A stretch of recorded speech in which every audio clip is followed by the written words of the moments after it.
Akan 3 proyek, 2 proyek sudah dikerjakan, tinggal 1 proyek yaitu pengimbasan kepada teman sejawat. Untuk urgensi asesmennya, di sini mendeteksi kesenjangan antar potensi aktual dan potensi calon murid. Indikatornya adalah mengukur analisis gap melalui triangulasi data. Artinya data yang tadi, masalah karir, gaya belajar, itu juga menjadi data kita. Habis itu tes Holland Reaset atau pemetaan kecocokan karir berdasarkan kepribadian. Skor dominan pada 6 dimensi minat. Habis itu multiply intelligence, identifikasi modalitas belajar unik murid. Karena siswa ini cara belajarnya macam-macam. Contoh kemarin gua udah melihat siswa ini di dalam kelas, kita kan lebih cenderungnya lagi gencarnya melakukan pojok literasi. Siswa itu ada pernah membandit, Pak, ada apa Pak pojok bermain? Ternyata anak-anak itu perlu hendak juga ada pojok bermain. Ya salah satunya contoh Pak, ada catur Pak, atau ada yang lain yang tidak dilarang oleh sekolah.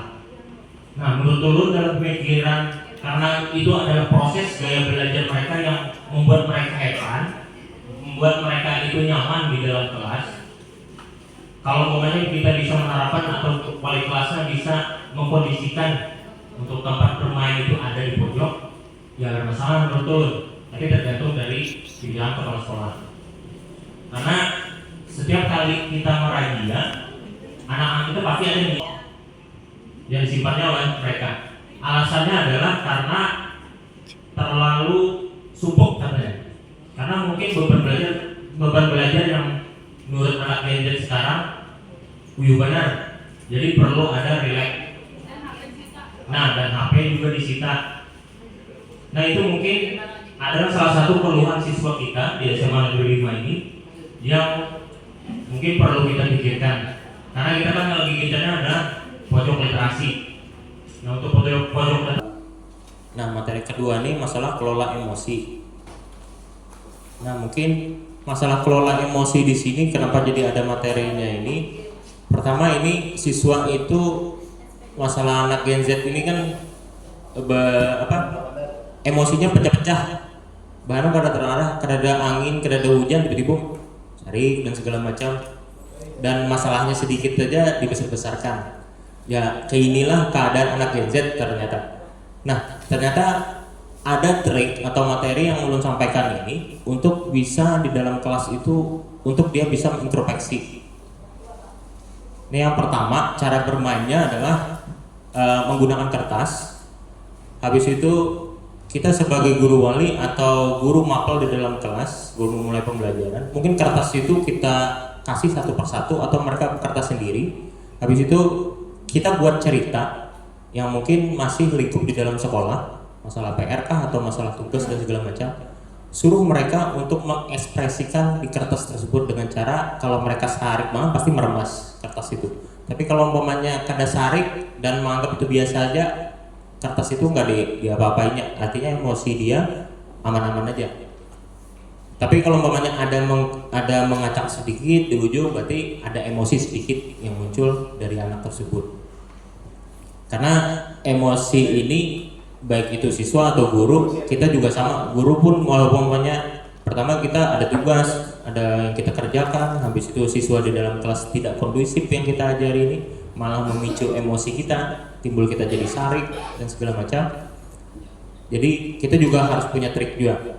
Ya mungkin salah satunya kalau kita guru ini banyak istighfar, satu. Ya, istighfar. Yang kedua mungkin tarik nafas yang dalam, habis itu mungkin dihembus dikeluarkan. Itu salah satu juga trik. Kemarin kami pas di Banjarmasin ini kan jurusan masalah kelola emosi. Apakah ini hanya untuk siswa Pak? Oh ternyata guru juga boleh katanya dengan trik seperti itu.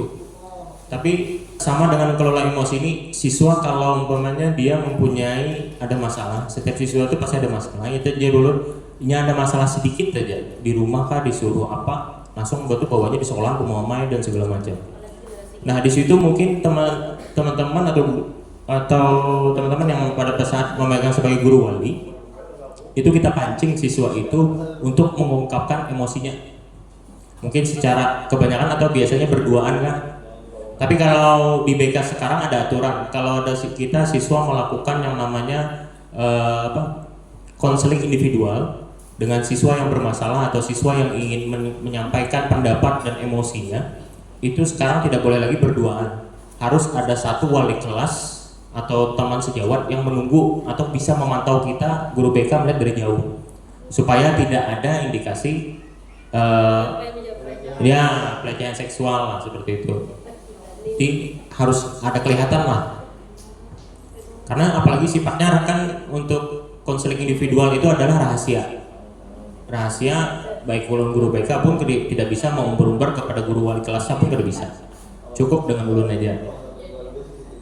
Nah, saya juga pasang CCTV. Tadi mungkin dengan kertas silakan aja, mungkin buat pihak mencoba silakan. Nah, masalah kecerdasan, masalah emosi di sini, collaborative for academic, social, and emotional learning.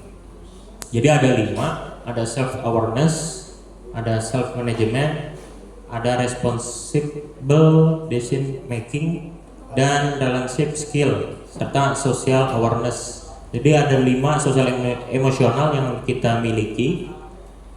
Jadi untuk sosial dan emosional ini ada 5. Di masing-masing siswa mungkin mereka juga punya emosi ini. Makanya di Rulun tadi, anak milenial dengan anak Gen Z sangat berbeda jauh. Kalau anak milenial mungkin kalau dimarahi dan segala macam masih bisa mengatasi, ya. Tapi kalau anak Gen Z tidak bisa, agak sedikit sulit. Tapi tinggal kitanya aja lagi, bagaimana kita memahami kasus anak itu seperti apa dan cara mengatasinya seperti apa.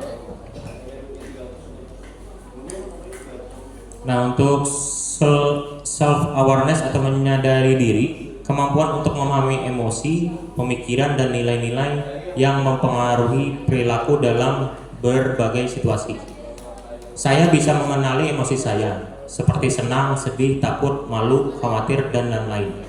Nah, ini untuk menyadari diri, kita mungkin akan memancing kepada siswa supaya mereka bisa, pertama, emosinya bisa mengendalikan sendiri. Terus yang kedua, kita pancing, kalau mereka ingin bercerita kepada kita persilahkan. Kita persilahkan dan kita dengarkan sampai dia benar-benar sudah selesai berbicara. Jangan nanti pada saat dia bercerita, saya lagi bercerita ini, habis itu mungkin temandak sedikit karena bernapas, habis itu kita sebagai guru wali langsung tahu, pian kayak apa caranya. Jangan kayak gitu. Kalau pian betapun kayak gitu langsung, maka dia akan menghentikan cerita dia itu tidak lagi jadi 100%. Disimpannya lagi ceritanya. Jadi dia tidak akan membuka kejujuran dia kepada kita. Tapi lebih nyamannya adalah kita mendengarkan. Kita dengarkan sampai tuntung, sampai selesai. Kalau dia mengungkapkan emosionalnya dengan cara menangis, mungkin itu bisa melegakan dia. Kita persilahkan aja apa-apa. Jadi kita dengarkan, habis itu kalau sudah selesai dan dia sudah merasa lega, baru kita berbicara dan memberikan umpan baliknya atau saran yang menurut kita cocok nih untuk dia. Nah, terus ada self management atau mengelola diri. Di sini adalah kemampuan untuk mengatur emosi, pemikiran, dan perilaku secara efektif pada situasi yang berbeda. Saya tahu caranya untuk menenangkan diri saya saat marah, takut, dan khawatir, dan lain-lain.